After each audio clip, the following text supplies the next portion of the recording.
Welcome back सब सवेरे पाकिस्तान में। और ये ख़बर आप भी सुन रहे हैं और हम सब ने भी बहुत दुखी दिल के साथ ही सुनी, इसलिए कि तमाम मुसलमानों के लिए ख़ास तौर पे ये एक दिल शिकन बात है कि नाम नहाद सेकुलर भारत, जिसके चेहरे पर एक और बदनुमा दाग लग गया। बल्कि मैं तो ये कहूँगी कि उसका चेहरा दरअसल खुल के सामने आ रहा है। चेहरे पे दाग लगना तो एक और बात है, असल चेहरा जो है वो सामने आ रहा है। इस तरह की तवातर के साथ कार्रवाइयाँ जो कि हो रही हैं, जिनमें एक जो इस वक्त हम आपको बता रहे हैं बाबरी मस्जिद शहादत केस के तमाम मुलजिमों को, जिसमें कि बीजेपी के सीनियर रहनुमा एल के अडवाणी समेत 32 जो मुजरिम थे उनको केस से बरी कर दिया गया है। 28 साल बाद ये फैसला दिया गया और जो फैसले में लिखा गया है ना, वो बड़ी कमाल बातें हैं।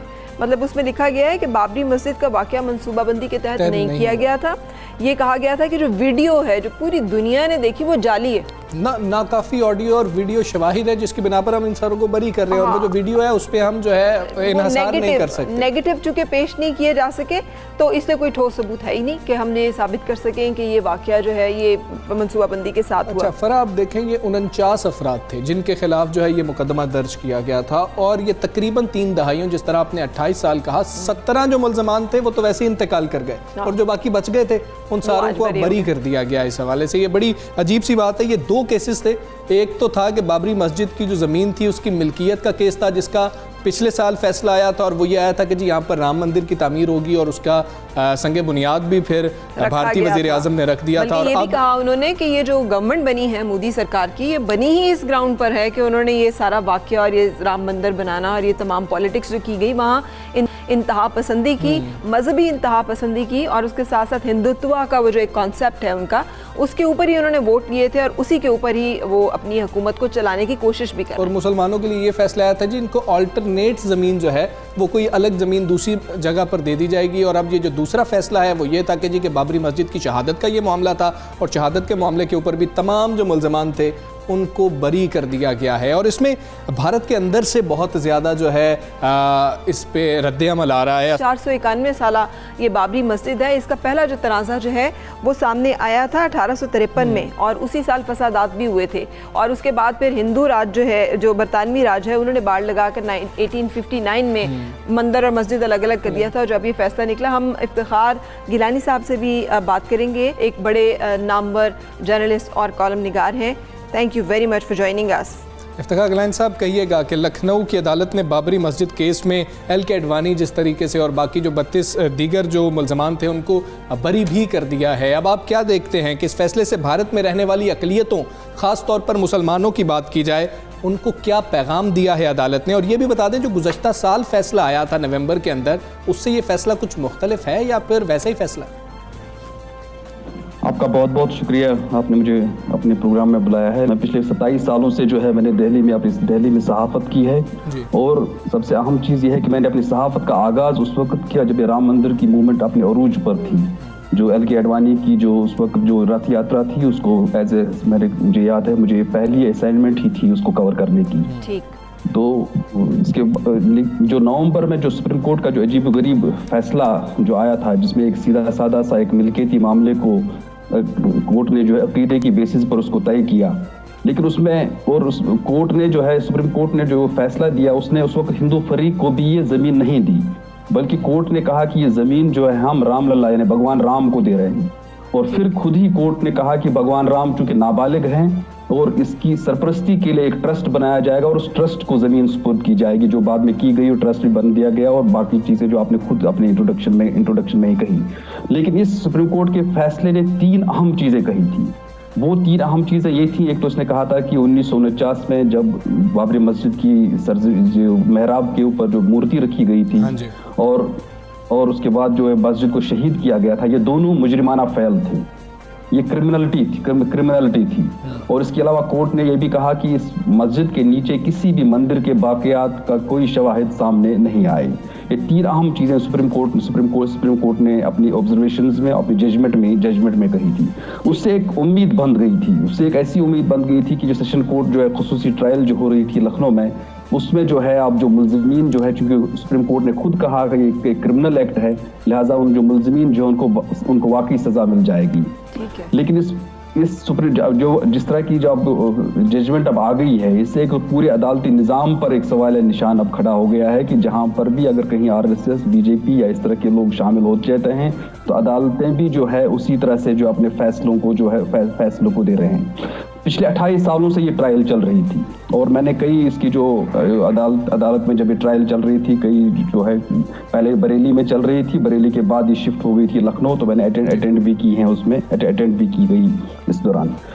इसमें जो है ये क्रिमिनलिटी जो है ये सिर्फ आज की गवर्नमेंट की नहीं है, सिर्फ मोदी गवर्नमेंट की नहीं है, पिछले 28 सालों से जो भी हुकूमतें रही हैं, खासतौर पर उत्तर प्रदेश में बेशतर हुकूमतें वो सेकुलर गवर्नमेंट्स की रही है, समाजवादी पार्टी की और बहुजन समाजवादी की पार्टी की गवर्नमेंट रही है, इन सब की क्रिमिनलिटी इसमें शामिल है। ठीक है। जब एक सिंपल जिस वक्त बाबरी मस्जिद शहीद की गई उस वक्त एक पहले फैजाबाद कोर्ट में सेशंस कोर्ट में मुकदमा दायर हो गया था और उसके बाद चूंकि लगा था कि यहाँ पर फैजाबाद में शायद जो है यहाँ पर जो वजह से जो है यहाँ पर ट्रायल ठीक तरह से नहीं चली गई थी, बरेली फिर शिफ्ट कर दी गई थी ट्रायल।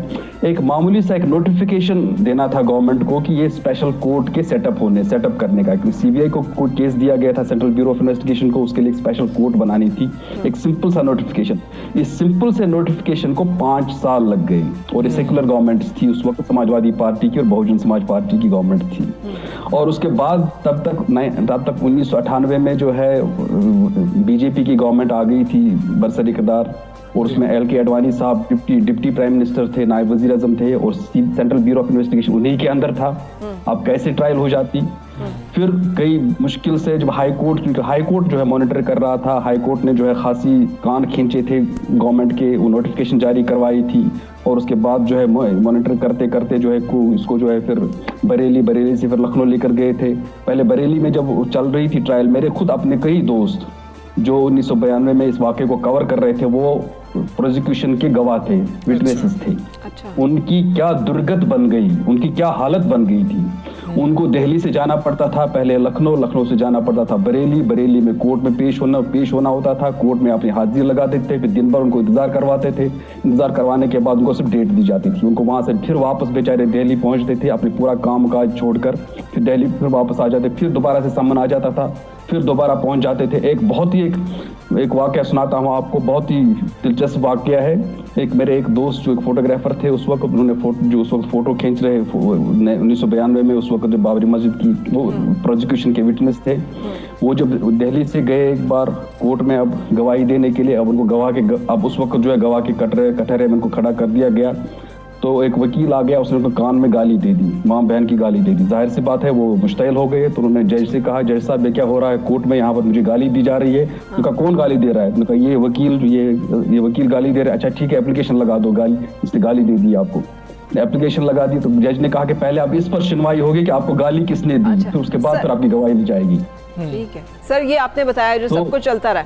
एक चीज और बताइएगा, आपने जैसे कहा बहुत अहम उस फैसले में कि आर्काइवल जो एविडेंस थी वो सपोर्ट करती थी मुसलमानों के क्लेम को। जो मेरे सामने, मुझे तस्हीह कीजिएगा, यहाँ पे है कि फैसले में ये लिखा गया कि मस्जिद की जगह पर राम की जन्मभूमि थी और मस्जिद के नीचे इस्लामी तामीरात नहीं थी। एक तो इस बारे में वजाहत कर दीजिएगा। दूसरा सर, चैलेंज किया जा सकता है इस फैसले को आलमी अदालत में, और अक़लियतें जिस तरह से इनसिक्योर होंगी उस मसले को लेकर, क्या यूनाइटेड नेशंस का जो इसी तरह से अक़लियती अमूर से मुतालिक कमीशन है, या वहाँ पर भी बात की जा सकती है?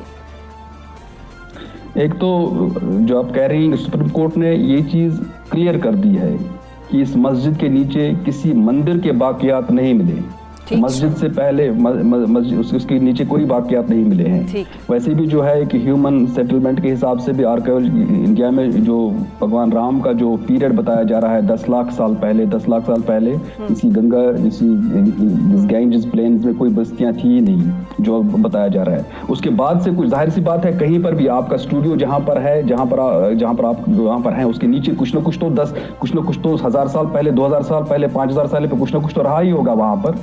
लेकिन ये तो क्लियर कर दिया उसने कि 400 साल पहले जिस वक्त मस्जिद बनाई गई थी उस वक्त कोई इमारत वहां पर खड़ी नहीं थी। ठीक है, तो ये तो बहुत बड़ा सबूत है। आजकल आर्काइवल एविडेंस जो है सर, ये तो बहुत इंपॉर्टेंट एविडेंस होती है, तो इसको लेके किसी आलमी फोरम पे जा सकते हैं मुसलमान? वो तो आप जी ये जो बाबरी मस्जिद अब कहाँ पर थी, बाबरी मस्जिद की जगह पर अब राम मंदिर की तामीर भी शुरू हो गई थी, खुद ही वज़ीर आज़म ने उसकी बुनियाद भी रखी है। वो तो चैप्टर अब खत्म हो गया, वो चैप्टर अब क्लोज हो गया है। ठीक है। उस चैप्टर वो चैप्टर ही अब खत्म हो गया है। वो तो अब किसी वक्त किसी वक्त तो तारीख ने कोई मोड़ ले लिया तो मोड़ ले लिया, अदरवाइज वो तो खत्म हो गया है। लेकिन अब जो सबसे अहम चीज जो कही थी उसने, कोर्ट ने खुद उसको मुजरिमाना फ़ैल माना था, कि क्रिमिनलिटी माना था उसको, कि बाबरी मस्जिद की शहादत को। अब उसके जिन्होंने शहीद किया उसको सबको पता है कौन है। वो लोग खुद खम ठोंक के खुद कह रहे हैं कि हमने गिराई, हमने जो है इसमें हमने जो है मस्जिद गिराई। मुझे याद उस वक्त तो इतना इलेक्ट्रॉनिक मीडिया तो नहीं था, लेकिन हमारे एक दोस्त थे जो संजय काव, वो स्टेट्समैन में थे। उन्होंने एक अंडरकवर ऑपरेशन किया था बाबरी मस्जिद की शहादत से बहुत पहले, और बहुत पहले ही उन्होंने बताया था कि इसको गिराया जा रहा है, कॉन्स्पिरेसी बन रही है। और उसके ऊपर जाहिर सी बात है उसकी रिहर्सल्स हो रही थी, इसको कैसे गिराया जाएगा। ठीक है। वो उसकी पूरी वीडियो एंड फोटोग्राफिक एविडेंसेस हैं उसकी, और उन सब को जो है एविडेंसेस को दरकिनार करते हुए कोर्ट ने कह दिया। इफ्तिखार गिलानी साहब, ये भी बता दीजिएगा कि भारत के अंदर जो मुस्लिम मुआशरा है जिसको मुअस्सर होना चाहिए था, वो मुतासर कैसे हो गया? दूसरा, सेकुलर स्टेट हम सुनते रहते हैं, क्या अब अक़लियतें भारत में ये समझ चुकी हैं कि ये सेकुलर स्टेट नहीं है, हिंदुत्वा स्टेट है? मैंने आपको जो इस केस की जो दुर्गत बन गई है, इसकी दुर्गत जो है 2014 के बाद नहीं बनी। इस केस की दुर्गत तो उससे पहले ही बहुत खराब हो चुका था ये केस। जिस तरह से 28 सालों से वहां पर उत्तर प्रदेश में कोई बीजेपी की गवर्नमेंट नहीं थी, वहां पर 2 सेकुलर पार्टियों की ही गवर्नमेंट थी। उन्होंने खुद किस तरह से इस केस को हैंडल किया, ये तो खुद बताता है कि उन्होंने किस तरह से उस केस को हैंडल किया। मैं जो अभी आपको बताया है, जो गवाहों के बारे में आपको बता रहा था, किस तरह से उनको ट्रीट किया गया, ये तो सब का सब उस वक्त सेकुलर हुकूमतें थी, जिनकी वजह से जिस वक्त ये हुआ है। अब सिर्फ ये है कि अब 2014 के बाद ये नकाब उतर गया है। 2014 के बाद जो कुछ हो रहा है, नकाब उतर गया है। सेकुलर स्टेट जो सर आपने वही जो मैं भी इसको लिंक करते हुए कह रही थी, आपका बहुत शुक्रिया, आपने हमें वक्त दिया। और वो हकीकत यही है कि वो जो नाम नेहाद दावे हैं, उनका ढोल का पोल खुल जाना, कि आपके जो ढोंग आपने रचाया हुआ था उसके सामने और इस पोल को नवाब ऑफ जोनागढ़ ने भी बात की है, और उन्होंने कश्मीर के हवाले से बात भी की है, बाबरी मस्जिद के हवाले से बात भी की है, और भारत की मुनाफिकत के हवाले से बात भी की है। क्या कहा उन्होंने, आपको सुनाते हैं। हिंदुस्तान का असली चेहरा बेनकाब करना चाह रहा हूँ कि 27 अक्टूबर 1947 को उसने the so called instrument of accession जो कश्मीर का हुआ इंडिया के साथ, उसके बाद उसने अपनी फौजें वहाँ भेज दी और कश्मीर का कब्ज़ा ले लिया।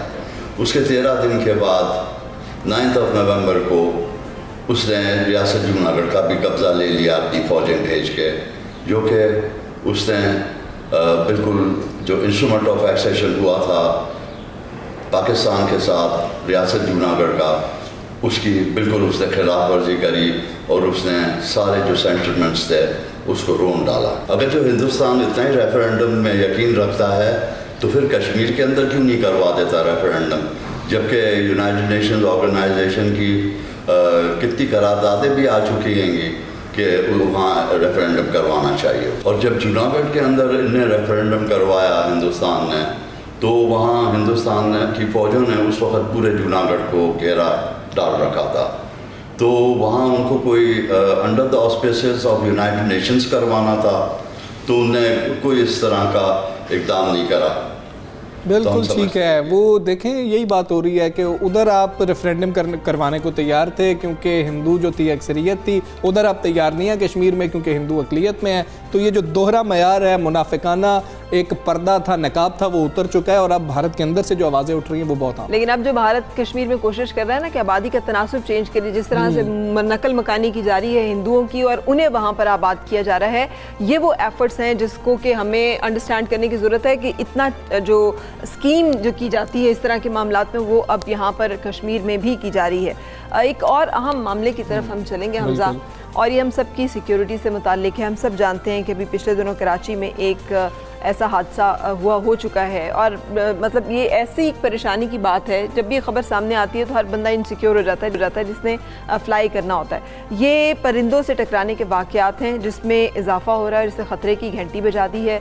एयरपोर्ट पर पीर को एक ही रोज़ में यानी 5 परवाज़ों से परिंदे टकराने के वाक़यात रिपोर्ट में। 5 परवाज़ों से एक ही दिन में कराची एयरपोर्ट की ये बात हो रही है। और हमेशा ये बात होती रही है कि वहाँ पर कचरा होता है, गंद होता है, जिस पर परिंदे नीचे आते हैं। और फिर जो आबादियाँ फरा, उनके हवाले से बहुत बात होती है कि इंटरनेशनल रूल्स हैं कुछ, आप एक 15 किलोमीटर का रेडियस है, आप बाहर चले जाएं, वहाँ पर जहाँ पर एयरपोर्ट होता है वो सिर्फ आबादी नहीं होती, वो कितना एरिया जो है वो वीरान होता है और वो साफ़ सुथरा भी होता है। हमारे यहाँ पर ये है कि जहाँ पर एयरपोर्ट बनना शुरू होता है वहाँ पर रिहायशी स्कीमें ज़्यादा लॉन्च होना शुरू हो जाती हैं कि एयरपोर्ट से बिल्कुल मुत्तसिल सिर्फ 2 किलोमीटर के फासले पर, सिर्फ 10 किलोमीटर के फासले पर। तो ये एक ऐसा रुझान है कि जो सेफ्टी प्रोटोकॉल्स के बिल्कुल खिलाफ। कीमतें ऐसे शूट कर जाती हैं ना उस ज़मीन की कि जी कि यहाँ पर जी हमने भी काट लिया है हाउसिंग सोसाइटी, और फिर एनओसी मिल जाता है। ये सबसे हैरत वाली बात है कि आप एनओसी कैसे दे देते हैं। बिल्कुल सही। हमारे साथ सिविल एविएशन के जो इस पर जॉइंट सेक्रेटरी हैं सिविल एविएशन के सत्तार खोखर और नुसरतुल्लाह साहब भी हैं, साबिक director civil aviation. Sattar Khokhar साहब, अस्सलाम वालेकुम। अस्सलाम वालेकुम जी, बहुत शुक्रिया आपने मुझे प्रोग्राम में शामिल किया। Thank you for joining us sir. मुझे बताइएगा ये वाक़यात में इजाफे की आपके ख्याल में क्या वजह है? ये परिंदे टकराने क्यों ज़्यादा शुरू हो चुके हैं और इसके सद्देबाब के लिए क्या इक़दामात लिए जा रहे हैं? यकीनन ये परिंदे जो हैं ये मुख्तलिफ तैयारों के लिए ये ख़तरे का बायस बनते हैं और ये सिर्फ पाकिस्तान के लिए ये लोकलाइज्ड इशू नहीं है। अभी जस्ट मैं डाटा देख रहा था तो यूएसए में जो इनकी एवरेज है वो 13,000 बर्ड हिट्स जो है वो एनुअली होती हैं और जो वर्ल्ड वाइड है ये कोई 65,000 के करीब जो है सालाना बर्ड हिट्स रिकॉर्ड की जाती हैं according to international civil aviation organisation. हमारे जो है अभी मेरे सामने इस वक्त की PIA का डाटा मेरे सामने है विच इज़ अपडेटेड टिल 21 सितंबर। ठीक है। तो उसमें टोटल जो है इस साल के इन्होंने जो बताया है 42 इंसिडेंट्स हुए और लेकिन उनके अंदर जो जहाज किसी को डैमेज हुआ वो टोटल 5 हैं और जिनके अंदर कोई डैमेज नहीं हुआ वो 37 हैं। ये PIA का डाटा है which is our major airline. अच्छा, मैं उसमें अब बर्ड की टाइप्स बहुत सारी हैं। जो हमारे कव्वे और कबूतर तक के साइज के बर्ड्स होते हैं वो अगर खुदा न खासा टकराएं तो उनसे कोई वो नुकसान नहीं पहुंचता, वो जस्ट बर्ड जो है वो खुद ही हो जाता है। लेकिन जो हमारे बड़े बर्ड्स हैं जैसे बगले हैं या चील हैं और बहुत सारे माइग्रेटरी बर्ड्स आते हैं जैसे फ्लेमिंगोज वगैरह, तो उनकी वजह से जो है वो सिग्निफिकेंट डैमेज हो सकता है। अच्छा, अब जो कुछ आपने आबादियों का वो जिक्र कर दिया, लेकिन मैं थोड़ा सा उसमें जो एयरपोर्ट के प्रेमिसेस हैं उसकी जो हमें इंटरनेशनल सिविल एविएशन ऑर्गेनाइजेशन की तरफ से ये है कि जहाज की जब वो लैंडिंग अप्रोच होती है तो उस वक्त तक हमें 200 फुट की हवा में क्लियरेंस जो है उसके लिए चाहिए होती है कि वहाँ पे बर्ड्स ना हो।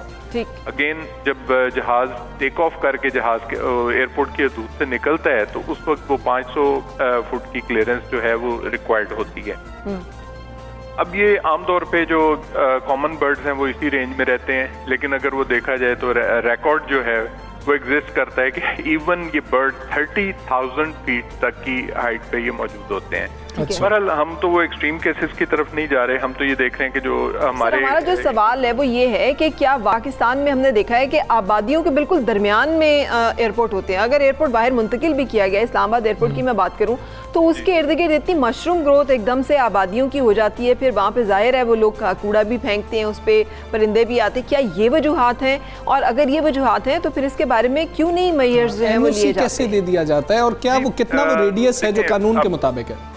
जी, अब ये इशू जो है ये मुख्तलिफ एयरपोर्ट्स मुख्तलिफ प्रोविंशियल गवर्नमेंट्स की उसमें आते हैं। जैसे अब ये पंजाब में उन्होंने एक बहुत अच्छा स्टेप लिया है कि ये बर्ड्स के कंट्रोल के लिए एडिशनल चीफ सेक्रेटरी की सरबराही में एक बड़ी कमेटी बनाई गई है और उसके नीचे फिर वो जो डिप्टी कमिश्नर्स हैं उनकी वो ज़ैली कमेटियां जो हैं वो इसको एक्टिवली मॉनिटर कर रही हैं। अगेन बहुत सारी चीज़ों में हम हमारे जो एयरपोर्ट मैनेजर्स हैं they are reaching out to the community. जैसे उसमें ये हमारे जहाँ जहाँ इर्द गिर्द आबादियाँ हैं वहाँ पे हमारे नुमाइंदे जाते हैं, उनको जाके वहाँ पे लीफलेट्स तकसीम करके आते हैं, मसाजिद से ऐलान किया जाता है। आपने जो गार्बेज का और ये जिक्र किया और पॉपुलेशन सेटलमेंट का, इनके साथ मैं थोड़ा सा ऐड करूंगा कि जो हमारे शादी हॉल वगैरह हैं वो एक मेजर इशू बनते हैं। अच्छा। कि वहाँ पे वो जो खाना वगैरह जो डिस्पोज ऑफ किया जाता है वो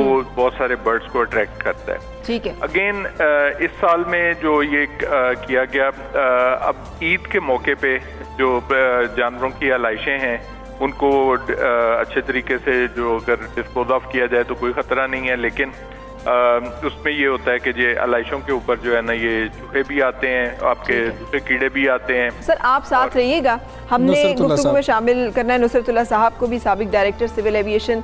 ये मुद्दा पुराना है सर, अब जैसे जैसे आबादी जो है वो बढ़ती जा रही है, जाहिर है जो हम अब बार बार एक ही सवाल रख रहे हैं हम सामने कि क्यों नहीं रोका जाता। मेरे तो सामने की भी, हम सबके सामने की बात है, न्यू एयरपोर्ट इस्लामाबाद का बनाया गया, इससे पहले कि एयरपोर्ट मुकम्मल होता, रिहायशी जो वहाँ पे इर्द गिर्द हैं क्या कहना चाहिए, आबादियाँ सोसाइटीज़, उन्होंने अपने प्लॉट्स बेच दिए ये कह के कि प्लॉट यहाँ पे एयरपोर्ट बनने वाला है। ये मामला फिर जाहिर है इसकी वजह से मुश्किलात तो होंगी। बिस्मिल्लाहिर्रहमानिर्रहीम, शुक्रिया। मैं सबसे पहले आपके इस सवाल का जवाब दे दूं इस्लामाबाद एयरपोर्ट का। इस्लामाबाद एयरपोर्ट जब ज़ेरे तामीर था उस वक़्त मैं डायरेक्टर एयर नेविगेशन सर्विसेज या ऑपरेशंस था। हमने एक नोटिफिकेशन इशू की थी कि एयरपोर्ट के 5 किलोमीटर के इर्द गिर्द कोई आबादी नहीं होगी। अब उस पर अमल हुआ या नहीं हुआ ये वैसे काम लोकल अथॉरिटीज़ का है और सीए का है कि वो ये चेक रखते।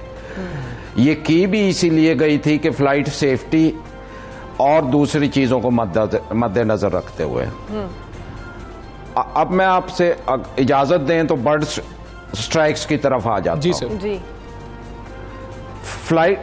फ्लाइट सेफ्टी हैजर्ड्स में सबसे ख़तरनाक उनमें से एक है बर्ड स्ट्राइक।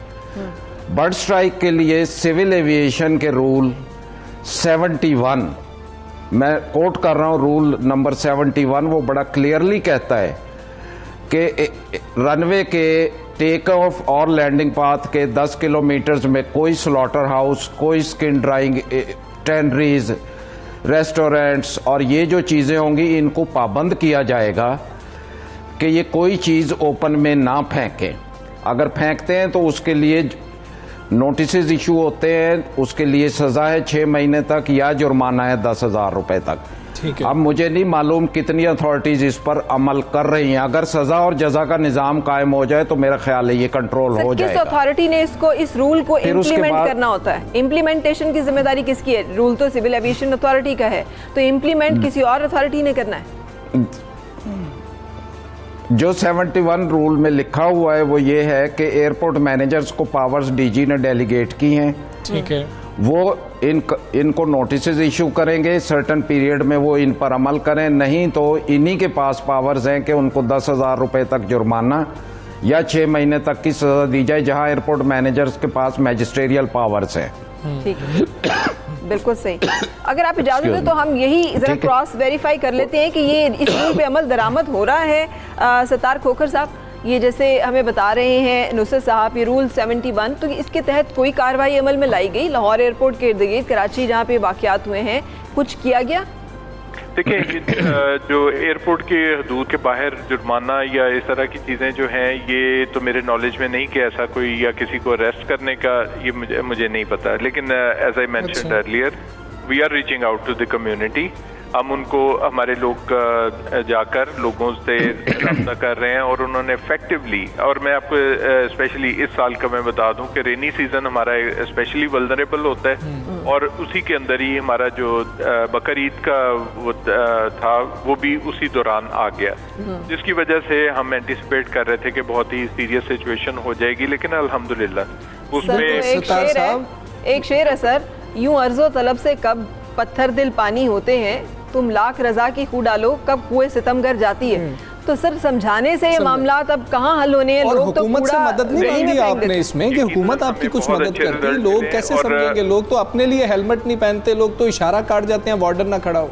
नहीं, ऐसा नहीं है। हमारे जो कम्युनिटी रीच आउट थी उसने हमें अच्छे रिजल्ट दिए हैं और हम अपनी जो मीडिया के साथ ये बिल्कुल जो हम अपनी इफेक्टिव कैंपेन चलाते रहे हैं उसकी हम सारी वीडियोस और तस्वीरें और वो सब जो है वो हम और डेली बेसिस पे मीडिया के साथ शेयर करते रहे हैं। ठीक है। और अल्हम्दुलिल्लाह मैं समझता हूँ कि हमने काफी इसमें सक्सेस। जी ठीक है, आप हमारे साथ रहे। डरे हुए हैं वो ये है, नुसरत साहब ये जो कह रहे हैं कि इस तरीके से जो इनकी पॉलिसी है इस तदारुक के लिए कि परिंदे ना टकराएं, क्या दुरुस्त है या कोई और पॉलिसी होनी चाहिए थी? देखिए सर, ये पॉलिसी भी ठीक है, पब्लिक अवेयरनेस जरूरी है, नंबर 1। नंबर 2, हमने क्या इकदामात किए कि बर्ड स्ट्राइक कम से कम हो या ना हो। अब उसमें आईक्यू की भी गाइडलाइंस हैं, हमारी अपनी भी हैं। Excuse me. सबसे पहले तो आप ये देखें कि बर्ड्स क्यों आते हैं। बर्ड्स को जब खाना मिलता है या खाने की चीज मिलती है तो वो वहां अट्रैक्ट होता है। आपको एयरपोर्ट्स पर ग्रास कटिंग रेगुलर करनी है, पेस्टिसाइड यूज करें क्योंकि कीड़े वगैरह मर जाएंगे तो बर्ड्स को खाने के लिए कुछ नहीं मिलेगा। उनकी नेस्टिंग प्लेसेस को आपने ख़त्म करना है, जैसे दरख्त ऐसे जिन पर वो आते हैं। बर्ड हीट जो ज़्यादा होती हैं वो तकरीबन 2500 फुट की बुलंदी तक, अबव द ग्राउंड लेवल तक ज़्यादा रिपोर्टेड है, पर्टिकुलरली 200 से और 250 फुट तक। इसमें इतना नुकसान हो सकता है। और अच्छा, आप हमारे यहाँ है नहीं सेफ्टी मैनेजमेंट सिस्टम, अगर लागू हो तो बर्ड हैबिट्स को नोट करें कि किस वक्त सुबह को ये जाते हैं, किस वक्त ये शाम को अपने नेस्टिंग प्लेसेस में वापस आते हैं। ये 2 टाइम बड़े खतरनाक होते हैं, लैंडिंग और टेक ऑफ पाथ में, क्योंकि हमारे एयरपोर्ट्स पर दरख्तों की बहुतात है, ग्रीनरी की बहुतात है, परिंदों के लिए वो आरामगाह है। ठीक है। उसके बाद आपको जो है, जब तक आप इनकी प्रे को खत्म, बरसात में भी वजह ये बहुतात बर्ड्स की कि कीड़े जमीन से निकलते हैं और परिंदे उनकी तरफ अट्रैक्ट होते हैं। सत्तार खोखर साहब, ये फरमा दीजिएगा कि अभी हम पहले ही वो पायलट्स की मनसूखी वाला लाइसेंस वाला पूरा मामला चला, पाकिस्तान एयरलाइंस जो है उसके ऊपर भी पाबंदियों का सामना करना पड़ा। अब इंटरनेशनल जो फ्लाइट्स आ रही हैं, इस तरह के वाक़यात अगर रिपोर्ट होंगे और इस तरह की बातें होंगी तो ये यकीनी तौर पर ये हमारे लिए मुश्किल है, उन सब लोगों के लिए, इन समेत हमारे इदारों के। इस बारे में क्या सोचा जा रहा है? जी, मुझे आप अगर अनइंटरप्टेड 2 मिनट दे दें तो मैं आपको बताना चाहूंगा। ये रीजंस तो पता चल गए कि जी जहाँ फूड है, जहाँ उनको शेल्टर मिलता है, वहाँ पे वो बर्ड्स आते हैं। ट्रू। अब उसमें जो है कि ये कब बर्ड हिट ज्यादा होती हैं, उसमें समर है और आपका मानसून है एज कम्पेयर टू विंटर। अब वी आर अप्रोचिंग विंटर, तो इनकी एक्टिविटी कम हो जाएगी। अच्छा, फिर हमारे जो इंसिडेंट्स है ये लैंडिंग टाइम के ऊपर ज़्यादा होते हैं। फिर उसमें जो है इस वक्त हम हमारे 3 मेजर एयरपोर्ट्स जो हैं वहाँ पे ये इनका इंसिडेंस जो है दूसरे एयरपोर्ट्स की निस्बत ज़्यादा है। जो हमने मेजर्स लिए हुए हैं मैं उनके बारे में बताना चाहूँगा। तमाम एयरपोर्ट्स के ऊपर बर्ड शूटर्स हैं, उनको जहाँ परिंदा नजर आता है उसको शूट करते हैं। उसके अलावा ब्लैंक कार्टेजेस के जरिए जो है वो किया जाता है, साउंड क्रिएट की जाती है, तो उन गन फायर की वजह से भी जो है ये करते हैं। इसके अलावा स्केयर क्रोज जो हैं उनको जगह जगह लगाया होता है कि उससे परिंदे डर के चले जाएं। देन उसके अलावा क्रैकर्स का इस्तेमाल है। फिर उसके अलावा गैस कैनन्स को फायर किया जाता है।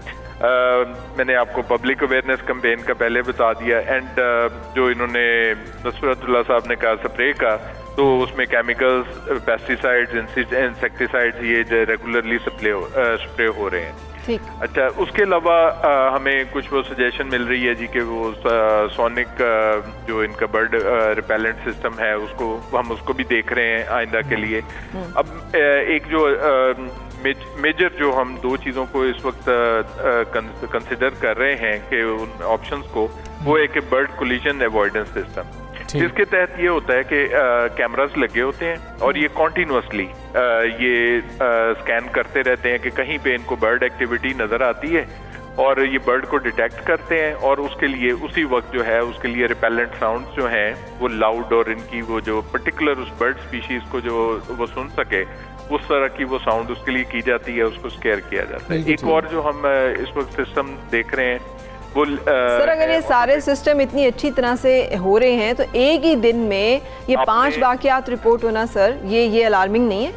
मैडम अब मैंने कहा था मुझे ज़रा थोड़ा सा दे दें टाइम। मैंने आखिरी जो 2 बताया ये हमारी वो ऑप्शंस हैं जिनको हम कंसिडर कर रहे हैं और अगर ये हमें हमारे सिस्टम को सूट किया तो हम इंशाल्लाह विल गो फॉर देम। दूसरा जो है वो ऑटोमेटेड बर्ड रिपेलेंट सिस्टम है।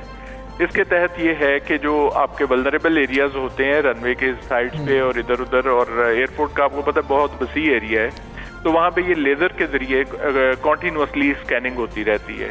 जहाँ पे जिस जगह पे बर्ड की एक्टिविटी डिटेक्ट होती है वहाँ पे ये कंसंट्रेटेड अपनी वो जो है ना उसकी पावर की वो लेजर बीम्स वो करते हैं और उसके साथ ये बर्ड जो है ये बगैर डैमेज हुए ये चले जाते हैं। तो अब ये है कि ये कई टेक्नोलॉजीज हम कर रहे हैं, कई की तरफ जा रहे हैं। अब अगर सवाल ये पैदा होता है कि इसमें क्या कोई सिंगल एक रेमेडी इसके ऊपर काम करेगी, तो आंसर इज नो। आप एक ही टेक्निक एक एयरपोर्ट पे इस्तेमाल करते रहते हैं तो बर्ड्स उसके आदी हो जाते हैं। बिल्कुल ठीक है, इकदाम जो किए जा रहे हैं सत्तार खोकर साहब हमें बता रहे थे। आपका शुक्रिया। नुसरतुल्लाह साहब साबिक डायरेक्टर से भी हमारे साथ मौजूद थे, आपका भी बहुत शुक्रिया। और ये मामला सीरियस है कि अगर इतने इकदाम किए जा रहे हैं तो फिर वही बात है फरा, फिर क्यों ऐसा हो रहा है? 5 वाकयात क्यों रिपोर्ट? क्या परिंदे ज़्यादा स्मार्ट हैं हम लोगों से कि हमारी ये तमाम बिछाए हुए जालों और तमाम चालों के बावजूद वो हिट करने में जो तैयारों को कामयाब? ये कहना चाह रहे हैं कि हम यही कर सकते हैं, इसको मजीद मिनिमाइज ही किया जा सकता है, बिल्कुल खत्म नहीं किया जा सकता। एक ब्रेक की तरफ जाना। ये सिक्योरिटी एंड सेफ्टी जो है वो हमारी ना सिर्फ सफर में बल्कि जिंदगी के हर मामले में पेश नजर है। हाँ, ब्रेक लेते हैं, वापस आएंगे।